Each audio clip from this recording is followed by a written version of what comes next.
کہتے ہیں کہ ایک دن ایک چور کو راستے میں ایک بٹوا ملا جس میں بہت سے پیسے تھے۔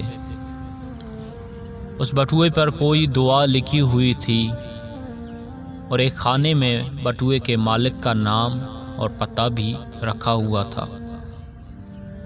چور نے وہ بٹوا ثابت اس کے مالک کے حوالے کر دیا۔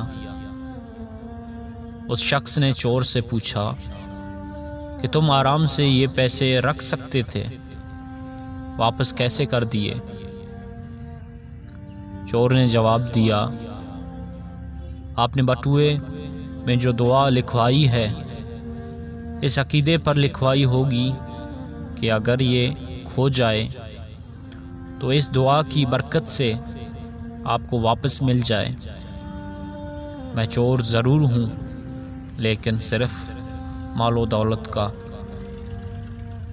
کسی کا عقیدہ چوری نہیں کر سکتا۔ اگر میں آپ کا بٹوا واپس نہ کرتا اور آپ کا اعتقاد اس پر کمزور پڑ جاتا تو تب میں آپ کے ایمان کا چور ہوتا، اور یہ مال و دولت کی چوری سے 1000 گنا بڑا گناہ ہے۔